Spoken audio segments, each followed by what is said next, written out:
주신 말씀은 욥기 13장 20절에서 28절 말씀입니다. 욥기 13장 20절에서 28절 말씀입니다.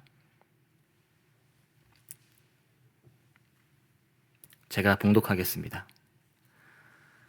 오직 내게 이 두 가지 일을 행하지 마옵소서. 그리하시면 내가 주의 얼굴을 피하여 숨지 아니하오리니 곧 주의 손을 내게 대지 마시오며 주의 위엄으로 나를 두렵게 하지 마실 것이니이다. 그리하시고 주는 나를 부르소서. 내가 대답하리이다. 혹 내가 말씀하게 하옵시고 주는 내게 대답하옵소서. 나의 죄악이 얼마나 많으니이까 나의 허물과 죄를 내게 알게 하옵소서. 주께서 어찌하여 얼굴을 가리시고 나를 주의 원수로 여기시나이까. 주께서 어찌하여 날리는 낙엽을 놀라게 하시며 마른 건물을 뒤쫓으시나이까. 주께서 나를 대적하사 괴로운 일들을 기록하시며 내가 젊었을 때에 지은 죄를 내가 받게 하시오며 내 발을 찻고에 세우시며 나의 모든 길을 살피사 내 발자취를 점검하시나이다. 나는 썩은 물건의 낡아짐 같으며 좀먹은 의복 같으니이다. 아멘. 다음 주부터 추수감사절 특별 새벽기도회가 진행됩니다. 이번 특별 새벽기도를 준비하고 기다리는 저희들의 마음은 어떠신가요?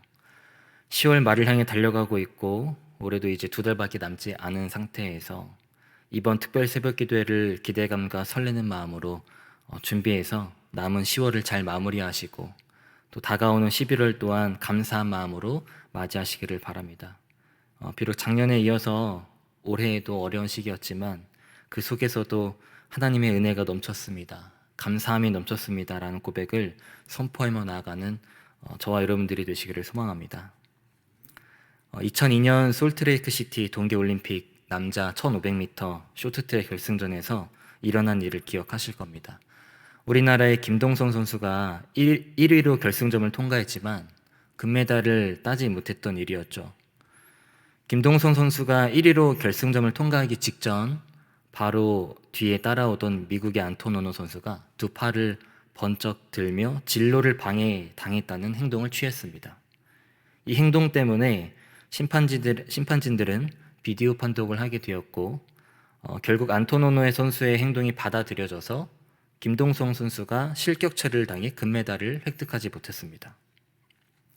이 당시에 이 김동성 선수의 마음은 어땠을까요? 그때 당시 인터뷰 내용을 보면 정말 괴롭고 이번 올림픽에 대한 기억은 모두 잊고 싶다. 너무 억울한 점이 많은 대회였다. 선수촌으로 돌아가 정말 많이 울었다. 너무 절망해서 운동을 그만두고 싶다는 생각뿐이었다. 라는 내용이었습니다. 4년마다 열리는 동계올림픽을 위해 피땀 흘려 준비했지만 상대 선수의 행동 때문에 금메달을 획득하지 못한 김동성 선수의 모습 속에서 억울함으로 가득하다는 것을 발견할 수 있습니다. 이처럼 저희들의 삶 속에서도 각자의 상황은 다르지만 억울함 속에 놓일 때가 있습니다. 그렇다면 이 억울함 속에 놓여 있을 때 우리 그리스도인들은 어떻게 해야 될까요? 그리스도인으로서 이런 억울함을 느낀다고 생각했을 때 나의 태도, 그 억울함을 대처하는 방식이 어떠냐는 것입니다. 특별히 오늘 본문 말씀 그 앞에서의 내용을 보면 욥에 대하여 일방적인 정죄와 책망을 했고 회개를 강요하는 소발의 변론에 대한 욥의 답변이 기록되어 있는데요. 전반적으로 자신을 향한 3명의 친구들의 정죄와 책망에 대해서 나는 아무 죄가 없다, 억울하다라고 항변하면서 자신의 무죄를 주장하고 있습니다. 그러면서 욥은 하나님과의 직접적인 변론을 희망하고 자신의 무죄를 하나님 앞에서 다시 한 번 더 주장하고 있는데요. 오늘 본문 말씀은 자신의 억울함을 하나님 앞에서 기도하는 욥의 모습이 나타나 있습니다. 먼저 20절과 21절 말씀을 보시기 바랍니다. 오직 내게 이 두 가지 일을 행하지 마옵소서. 그리하시면 내가 주의 얼굴을 피하여 숨지 아니하오리니 곧 주의 손을 내게 대지 마시오며 주의 위엄으로 나를 두렵게 하지 마실 것이니이다. 자신의 억울함에 대해 하나님 앞에서 기도하기 시작한 욥은 두 가지 일에 대해 행하지 말 것을 간청합니다. 첫 번째는요, 주의 손을 내게 대지 말아 주십시오 라는 것이고, 두 번째는 주의 위엄으로 나를 두렵게 하지 말아 주십시오라는 것입니다. 이 욥의 첫 번째 간청에서 소원이라는 그 표현이 있는데, 주의 소원이라는 것은 능력, 행위, 은혜, 징벌, 보호 등의 다양한 의미를 갖고 있습니다.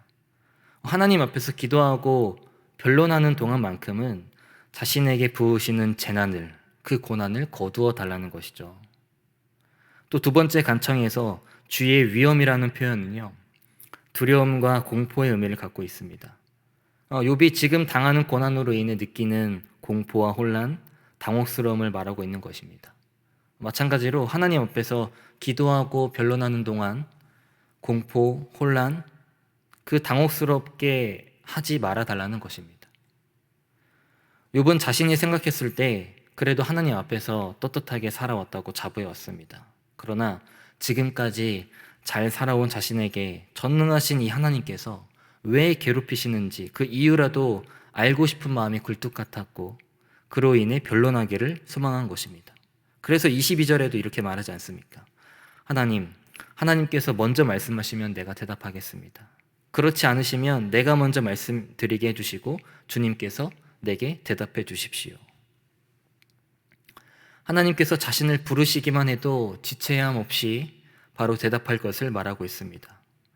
자신이 처한 상황이 너무 답답했고 이런 억울한 상황이 자신에게 닥친 이유를 알고 싶어하는 욥의 마음이 나타나 있는 것이죠. 이처럼 욥은 두 가지 일을 하나님 앞에서 간청한 후에 자신의 억울함을 변론하기 시작했습니다. 23절 말씀을 보시기 바랍니다. 나의 죄악이 얼마나 많으니이까 나의 허물과 죄를 내게 알게 하옵소서. 내가 이렇게 심한 고난을 당해야 하는 이유가 무엇입니까? 내가 무슨 죄를 그렇게 많이 지었습니까? 허물과 죄를 지었다면 그것을 제발 생각 좀 나게 해주십시오. 하나님께 자기 잘못이 무엇인지 알려달라고 부르짖고 있는 것이죠. 그런데요, 정말 답답하고 억울함을 갖고 하나님 앞에 호소하면서 하나님의 대답을 듣기 원했던 욥 앞에 한 가지 문제가 생깁니다. 자신이 저지른 잘못이 무엇인지 간청하지만 하나님께서는 응답하지 않고 침묵으로 일관하고 계신다는 거예요. 24절 말씀을 새번역 성경으로 읽어드리겠습니다. 어찌하여 주님께서 나를 피하십니까? 어찌하여 주님께서 나를 원수로 여기십니까? 욥이 느끼기에는 기억은 안 나지만 23절에서 말했던 것처럼 자신의 죄와 허물로 인해 내가 하나님과의 관계가 깨진 것이 아닌가라고 느꼈던 것 같습니다. 하나님께서 자신을 자꾸 피하는 것만 같고 원수로 여기시는 것처럼 생각했기 때문이죠. 이때 욥의 마음은 어떤 상태였을까요? 평생을 믿고 의지해왔던 하나님께서 어느 순간 얼굴을 숨기시고 원수처럼 여긴다는 것을 느꼈을 때 배신감과 절망감은 이루 말할 수 없을 것입니다. 특히 하나님께서 욥을 피하고 얼굴을 가리셨다는 것은 관계의 단절을 의미하는데요. 그 하나님과의 관계에 있어서 단절은 다른 무엇과도 비교할 수 없는 고통이었습니다. 뿐만 아니라 자신을 원수처럼 대한다고 느꼈기 때문에 욥의 관점에서 보면 얼마나 처절한 마음으로 하나님께 부르짖고 있는지를 알 수 있다는 것이죠. 욥에게 있어서 지금 상황은 너무나도 가혹한 일이라는 것입니다. 25절에서도 마찬가지입니다. 욥 스스로가 하나님이 자신을 원수로 여긴다고 생각했기 때문에 굉장히 불안한 상태라는 거예요. 하나님과의 관계가 이제 끝이구나, 단절되었구나. 이런 마음 상태만 봐도, 하나님한테 호소하는 말 한마디 한마디만 봐도 저희들은 욥의 상태를 짐작할 수 있습니다. 그래서 욥은 25절에 나오는 것처럼 자기 자신을 가리키면서 바람에 날리는 낙엽과 마른 건불의 비유를 하고 있어요. 바람에 날리는 낙엽과 건불은 무엇을 의미합니까? 자신을 지탱해주고 있었던 나무에서 떨어져 나와 생명력을 잃고 바람에 쓸려가고 있는 처량한 존재라는 것을 의미하죠. 욥이 생각했을 때 자기 자신은 이제 하나님과의 관계가 단절되었기 때문에 생명을 잃어가고 하찮은 존재가 되어가고 있다는 것입니다. 26절부터 28절까지도 욥은 계속해서 자신을 피하시고 원수처럼 여기시는 하나님에 대해서 원망합니다. 그리고 이전보다 더 노골적으로 자신의 처지에 대해 탄식하는 기도를 드리죠. 26절 말씀을 보시기 바랍니다. 주께서 나를 대적하사 괴로운 일들을 기록하시며 내가 젊었을 때에 지은 죄를 내가 받게 하시오며. 욥은 자신이 어렸을 때 지은 죄를 하나님이 다 기록을 해놓고 계셨다가 그에 대한 형벌을 내리셨다고 고백합니다. 다시 말하면 욥은 지금 하나님께서 자신에게 고난을 주기 위해 어렸을 때의 죄를 전부 들춰내고 계신다고 말하고 있는 거예요.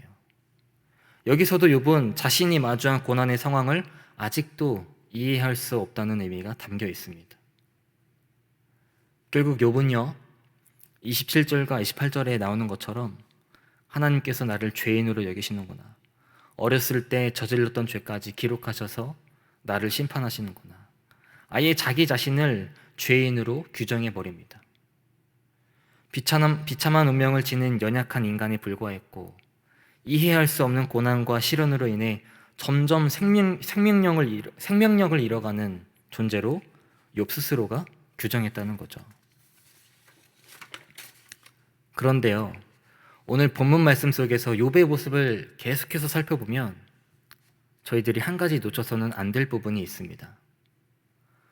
정말 억울하고 가혹한 상황에 놓여 있는 욥이 자기 자신을 생명력이 없고 하찮은 존재라고 여겨지는 낙엽과 건불에 비유했던 욥이 자신에게 처한 문제를 가지고 어떤 태도를 취하고 있냐는 거예요. 가혹하고 처참한 상황 속에서도 욥은 바로 하나님께 나아가 기도했다는 것입니다.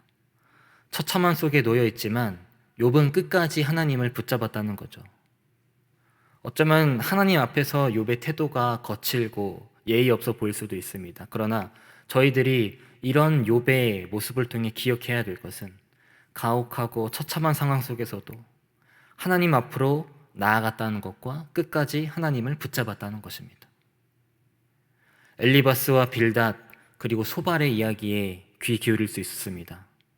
욥 스스로도 자신이 처한 상황을 인간의 기준과 인간의 판단으로 생각할 수 있었어요. 그러나 처참한 상황 속에서, 고난의 상황 속에서 욥은 하나님께 어떻게 해서든지 직접 나아가고자 했습니다. 문제의 해결을 다른 것이 아니라 바로 하나님에게서 찾으려고 했던 거죠. 이런 욥의 모습을 통해 저희들이 발견할 수 있는 사실은 무엇이겠습니까? 하나님께서 모든 문제와 모든 일의 주관자 되시는 분임을 다시 한 번 더 발견하고 깨달을 수 있다는 것입니다. 저희들의 삶 속에서 내 마음이 무너지고 욥처럼 절망적이고 처참한 상황을 마주할 때가 있습니다. 불안하고 두렵고 그 상황을 해결할 수 없는 나 자신을 보게 되면 하찮게 생각할 수가 있어요. 그러나 그런 상황을 마주했을 때 그리스도인으로서 저희들이 기억해야 할 것은 하나님 앞에 항변하는 한이 있더라도, 왜 이런 상황에 저를 두신 겁니까? 라고 따지는 한이 있더라도 우리가 끝까지 붙잡고 나아가야 할 유일한 대상이 바로 하나님이라는 것입니다. 이 사실을 날마다 기억해서 어떤 순간이 오더라도 하나님을 놓치지 않고 끝까지 하나님만을 붙잡으며 나아가는 저와 여러분이 되시기를 소망합니다. 말씀을 정리하겠습니다. 베드로전서 5장 7절 말씀에 너의 염려를 다 주께 맡기라 이는 그가 너희를 돌보심이라 라고 나와 있고요. 빌립보서 4장 6절에는 아무것도 염려하지 말고 다만 모든 일에 기도와 간구로 너희 구할 것을 감사함으로 하나님께 아뢰라 라고 나와 있습니다. 저희들이 하루하루 살아가는 삶 속에는 기쁘고 행복할 때도 있지만 인생의 고난과 어려움 그리고 말로 표현할 수 없을 만큼의 처참한 순간들을 경험할 때도 있습니다. 특히 욥이 경험했던 것처럼 인생의 고난과 어려움을 마주했을 때 나도 모르게 그 문제에 사로잡혀서 불안할 때가 있게 되죠.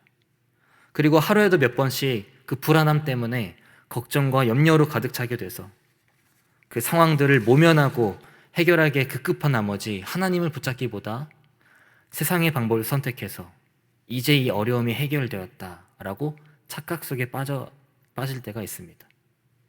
그러나 저희들의 삶 속에서 욥과 같은 상황을 마주했을 때 저희들이 해야 할 일은 나의 염려를 주님께 맡기고 그 고난조차도 감사함으로 하나님께 아뢰일 수 있어야 되는 것입니다. 하나님께 맡기고 아뢰며 나아갈 때 하나님께서 저희들에게 말씀하십니다. 빌립보서 4장 7절 말씀이죠. 세번역 성경에 이렇게 나와 있습니다. 그리하면 사람의 헤아림을 뛰어넘는 하나님의 평화가 여러분의 마음과 생각을 그리스도 예수 안에서 지켜줄 것입니다. 아무리 뛰어난 인간이라고 해도 결국 연약하고 무지한 존재가 저희들입니다. 고난 앞에 마주했을 때 저희들은 그 고난에 굴복하는 것이 아니라 모든 지각에 뛰어난 하나님을 끝까지 붙잡을 수 있어야 합니다. 언제나 어디서나 하나님만을 끝까지 붙잡으시기 바랍니다. 하나님께 모든 문제를 맡기고 아뢰시기 바랍니다. 그래서 우리의 삶 속에 어떤 고난이 와도 넉넉히 이기며 나아가고 날마다 하나님의 평강이, 하나님의 평화가 저희들의 삶 속에 흘러넘치는 저와 여러분들이 되시기를 주님의 이름으로 축복합니다. 기도하겠습니다. 하나님, 오늘 가혹하고 처참한 상황 속에 놓여있는 욥의 모습을 살펴봤습니다. 때로는 저희들의 삶 속에서도 욥처럼 이해할 수 없는 고난을 마주할 때도 있고 괴로움과 절망감 때문에 나약해지는 저 자신을 발견할 때도 있습니다. 그러나 오늘 말씀을 통해 깨달은 것은 내가 마주한 고난 가운데서도 저희들이 항상 기억하고 해야 할 것은 하나님을 끝까지 붙잡아야 한다는 것입니다. 저희들의 인생 가운데 어떤 순간이 오더라도 불안함에 사로잡혀 쩔쩔매는 것이 아니라 나의 모든 염려와 걱정을 하나님께 아뢰고 맡길 수 있도록 인도하여 주시옵소서. 그래서 모든 지각에 뛰어나신 하나님의 평강이 저희들의 삶 속에 흘러넘치고 하나님을 끝까지 붙잡음으로 인해 저희들의 믿음이 더욱더 견고해질 수 있도록 역사하여 주시옵소서. 이 시간 우리 스포그교회를 위해 기도합니다. 이 땅 위에 우리 스포그교회를 세워주신 이유와 뜻이 있을 줄 압니다. 어렵고 힘든 세상 속에서 우리 교회를 통해 하나님께서 하시고자 하는 일이 무엇인지 하나님의 마음을 구할 수 있도록 붙잡아 주시고 교회에 담을 넘는 선교적인 교회로 나아가 하나님 나라를 확립해가는 데에 도구로 사용될 수 있도록 인도하여 주시옵소서. 또한 예수님을 모르고 살아가는 이웃들을 위해 하나님의 사랑 없이 살아가는 이웃들을 위해 우리 교회가 그들에게 희망을 전하고 하나님의 사랑을 전하는 데에 쓰임받을 수 있도록 함께하여 주시옵소서. 이를 위해 김진영 담임 목사님께도 날마다 성령 충만하게 하셔서 전하시는 말씀마다 생명을 살리는 말씀, 죽어있던 영이 깨어나는 말씀을 선포하며 항상 피곤치 않도록 붙잡아 주시옵소서. 자비로우신 하나님, 다음 세대를 위해 기도합니다. 영유아 유치부부터 청년부에 이르기까지 나의 신앙 지키기가 어려운 시대를 살아가고 있습니다.